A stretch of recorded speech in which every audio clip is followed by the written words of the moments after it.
청취자분께서 보내주신 자료들을 쭉 훑어보니까 와, 정말 흥미로운 주제가 눈에 띄더라고요. 주식 단타 거래의 꽃이라고도 불리는 눌림목 매매인데요. 이게 말만 들어보면 굉장히 그럴싸하잖아요.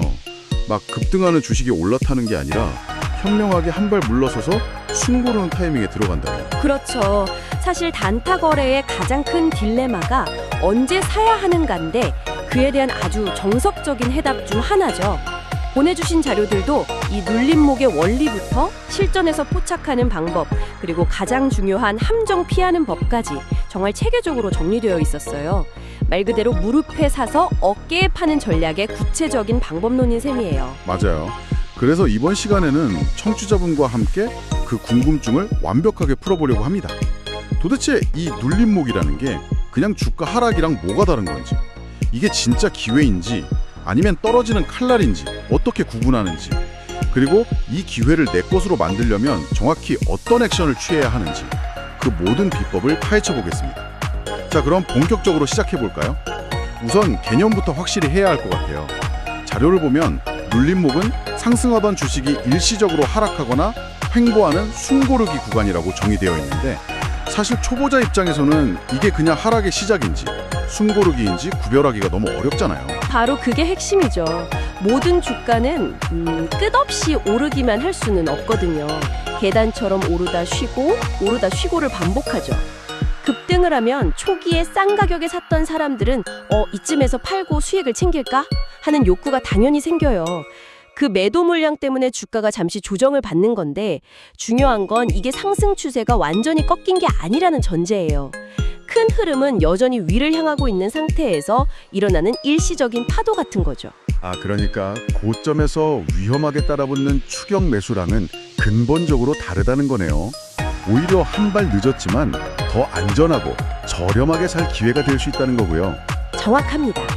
자료에서도 손익비라는 개념으로 이 부분을 설명하고 있어요. 즉, 감수해야 할 리스크에 비해 기대할 수 있는 수익이 훨씬 크다는 뜻이죠. 생각해보세요. 꼭대기에서 추격 매수를 하면 어디서 손절해야 할지 기준이 애매하잖아요. 하지만 눌림목에서 진입하면 여기가 깨지면 위험하다는 명확한 지지선이 바로 아래에 있어요. 그 지점이 깨지면 즉시 손절하면 되니까 손실은 짧게 끊고 다시 상승 추세를 타면 수익은 길게 가져갈 수 있는 구조를 만들게 아주 유리한 거죠. 아하, 꼭대기에서 외줄 타는 기분으로 매수하는 게 아니라 바로 아래에 안정 그물이 쳐진 지점에서 뛰어내리는 것과 비슷하겠네요. 떨어져도 손실 볼 구간이 짧다는 건요. 알겠습니다. 그럼 이제 가장 중요한 문제로 넘어가 보죠. 이게 진짜 기회인지 아니면 그냥 추락의 시작인지 어떻게 구별하냐는 겁니다. 허공에다 그물을 던질 수는 없잖아요.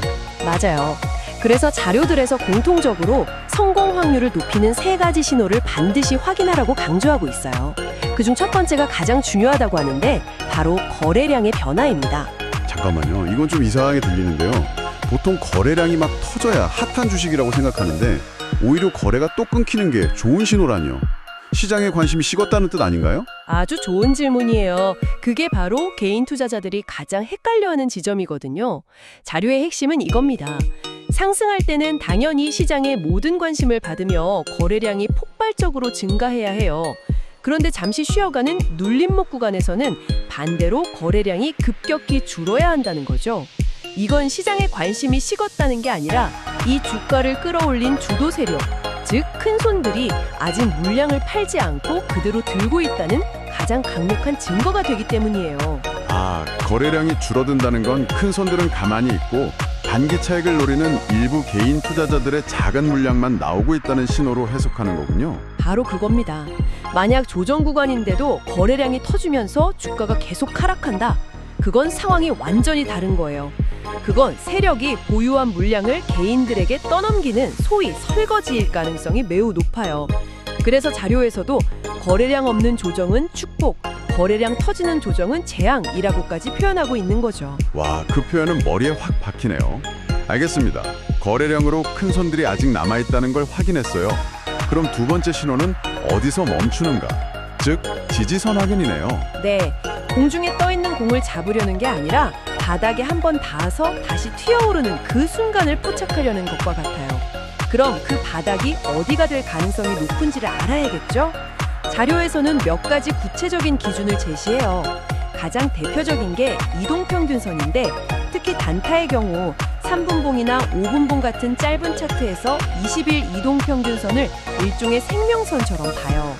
주가가 하락하다가도 이 선 근처에서 더 이상 밀리지 않고 버텨주는 모습이 보여야 한다는 거죠. 이동평균선 말고 다른 기준점도 있나요? 21선까지 안 내려오거나 혹은 그걸 깨고 더 내려갈 수도 있잖아요. 물론이죠. 여러 가지를 종합적으로 봐야 해요. 예를 들어 예전에는 도저히 뚫지 못했던 고점 가격대가 있잖아요. 그런 저항선이 한번 뚫리고 나면 그 자리가 이제는 아주 강력한 지지선으로 역할이 바뀌는 경우가 많아요. 또 1만 원, 5만 원처럼 딱 떨어지는 라운드 피겨 가격대도 투자자들에게 심리적인 지지선 역할을 하거든요. 이런 여러 후보 지점들 중에서 주가가 하락을 멈추고 방어하는 움직임이 나오는지를 유심히 관찰해야 합니다. 그렇군요. 거래량도 줄고 의미 있는 지지선에서 브레이크가 걸리는 모습까지 확인했습니다. 그럼 마지막 세 번째 신호는 캔들의 모양이라고요? 그 빨갛고 파란 막대 그래프 모양으로 투자자들의 심리를 읽는 거네요? 맞습니다. 지지선 근처에서 어떤 모양의 캔들이 나타나는지가 아주 중요한 단서가 돼요. 특히 자료에서 공통적으로 강조하는 모양이 아랫꼬리다 달린 양봉이에요. 이게 뭐냐면 장중에 매도 세력에 밀려서 주가가 지지선 아래로 쑥 빠졌다가 갑자기 강한 매수세가 들어오면서 그걸 전부 회복하고 빨간불로 마감했다는 뜻이거든요. 아, 팔려는 힘을 완전히 이겨내고 오히려 더 강하게 끌어올렸다는 명백한 증거군요. 정확해요. 이제 하락은 끝났다는 강력한 선언 같은 거죠. 또 다른 중요한 신호로는 십자가 모양의 도지형 캔들을 둘 수 있어요. 아, 그 몸통은 거의 없고 위아래로 선만 있는 모양 말씀이시죠? 네, 그건 말 그대로 줄다리기 상태예요. 주가를 내리려는 힘과 올리려는 힘이 너무 팽팽해서 결국 시작했던 가격 그대로 끝난 거죠. 아무도 이기지 못하고 잠깐 멈춰선 상태. 이건 곧 어느 한쪽으로든 방향이 터져 나올 거라는 추세 전환의 예고 신호로 해석할 수 있다고 자료는 설명하고 있습니다. 와, 정리되네요. 거래량, 지지선, 캔들 모양. 이 세 가지 신호가 모두 이제 갈 준비가 됐다고 말해주고 있어요. 그럼 이제 진짜 방아쇠를 당겨야 할 텐데 자료에서는 예측 매수는 절대 금지라고 아주 강하게 경고하더라고요. 떨어지는 칼날을 잡지 말라는 주식시장의 오랜 격언과 정확히 같은 말이죠. 이쯤이면 바닥이겠지 하는 섣부른 예측으로 매수하지 말라는 거예요. 우리가 지지선이라고 생각했던 곳이 사실은 그냥 스쳐 지나가는 정거장일 수도 있거든요. 대신 자료들은 확인 매수를 하라고 한 목소리로 이야기합니다. 확인 매수요? 구체적으로 뭘 확인하라는 건가요? 바닥을 확인하고 사라는 건 알겠는데 그 확인의 순간이 대체 언제죠? 아주 좋은 포인트예요. 자료에 나온 돌아서는 것을 보고 산다는 표현이 이걸 함축하고 있어요. 예를 들어 주가가 지지선에 닿은 뒤에 명확하게 빨간색 양봉으로 전환되는 것을 눈으로 확인하거나 아니면 실시간으로 거래가 체결되는 호가창에서 위에 쌓여있던 매도 물량을 누군가 한 번에 확 잡아먹는 강한 매수세가 보일 때, 그럴 때가 바로 추세가 돌아섰다고 확인하는 순간이라는 거죠. 영웅처럼 최저점을 잡으려 하지 말고 안전하게 무릎에서 사라는 겁니다. 매수 타이밍만큼이나 중요한 게 매도 타이밍, 특히 손절이겠죠? 아무리 신호를 다 확인하고 들어가도 100% 성공은 없을 테니까요. 이 눌림목 매매 전략의 핵심은 사실 수익이 아니라 손절에 있다고 해도 과언이 아니에요. 자료들에서도 이 부분을 정말 피토하듯 강조하고 있어요. 예상과 다르게 흘러가면 미련, 희망, 기도 다 버리고 기계처럼 손실을 끊어내야 한다는 겁니다. 기준은 간단해요. 진입할 때 근거를 그대로 뒤집으면 됩니다. 내가 생명선이라고 믿었던 20일 이동 평균선을 거래량에 동반한 장대 음봉으로 강하게 깨고 내려간다. 그게 바로 탈출 신호인 거죠. 퍼센티지로 딱 정해놓고 대응하는 방법도 있겠네요. 네, 일반적으로 단타의 경우 매수한 가격 대비 마이너스 2%에서 마이너스 3%를 넘기지 않는 선에서 즉시 매도하는 게 원칙이라고 자료들은 제시합니다. 여기서 가장 중요한 건 이번 한 번만 버텨볼까 하는 생각으로 원칙을 어기면 안 된다는 거예요. 작은 손실을 피하려다 돌이킬 수 없는 큰 손실로 이어지는 게 바로 이 시장이니까요. 듣다 보니 이게 단순히 차트만 보고 하는 기술적인 매매가 아니라 엄청난 심리 훈련이 필요한 전략이네요. 그런데 초보자들이 가장 많이 하는 실수가 그냥 하락 추세로 접어든 종목을 눌림목이라고 착각해서 물타기 하다가 큰 손해를 보는 거라고 하던데요. 이걸 피할 수 있는 결정적인 팁이 있을까요? 네, 자료에서 몇 가지 아주 중요한 체크리스트를 제시합니다. 차트 모양만 보지 말고 그 주식을 둘러싼 전체적인 상황을 보라는 거죠. 첫째는 재료의 소멸 여부예요. 애초에 이 주가가 왜 올랐는지를 생각해야 해요. 예를 들어 어떤 신제품 발표 뉴스 때문에 올랐는데 눌림목처럼 보이는 구간에서 그 신제품에 심각한 결함이 발견됐다는 악재가 나왔다고 칩시다. 그럼 차트 모양이 아무리 이상적인 눌림목이라도 절대 들어가면 안 되는 거죠. 상승의 엔진이 꺼진 차는 더 이상 앞으로 나아갈 수 없으니까요. 그건 정말 중요하겠네요. 시간대도 중요하다고 하던데요. 하루 중 언제 눌림목이 생기느냐에 따라 신뢰도가 다르다는 건데 이건 좀 의외였어요. 통계적으로 아주 의미 있는 차이가 있다고 해요. 보통 주식시장의 힘과 거래량은 오전에 집중되거든요. 그래서 오전 9시에서 11시 사이에 형성되는 눌림목이 가장 신뢰도가 높다고 합니다. 오전에 강하게 치고 나갔던 종목이 잠시 쉬었다가 다시 출발하는 경우가 많다는 거죠.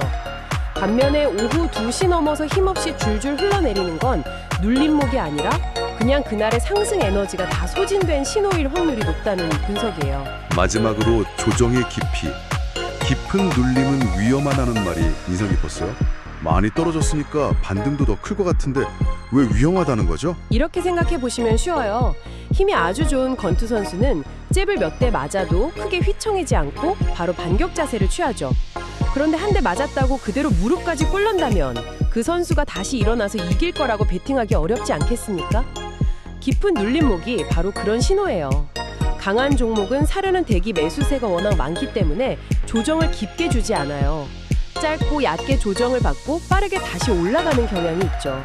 자료에서는 구체적인 기준으로 처음 상승했던 폭의 절반, 그러니까 50% 이상을 반납할 정도로 깊게 하락한다면 그건 올라갈 힘이 부족한 약한 종목일 가능성이 크니 피하라고 조언합니다.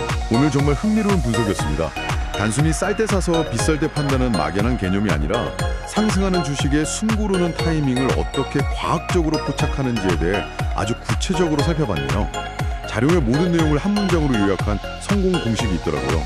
강한 상승, 즉 거래량 폭증, 그리고 얇은 조정, 거래량 급감, 그 다음에 지지선 확인, 그리고 반등 신호, 캔들을 확인한 후에 확인하고 진입한다. 땐 거래량이 터져야 하고 왜 쉴 땐 거래량이 줄어야 하는지 그 모든 단계에 시장 참여자들의 심리가 그대로 녹아있죠.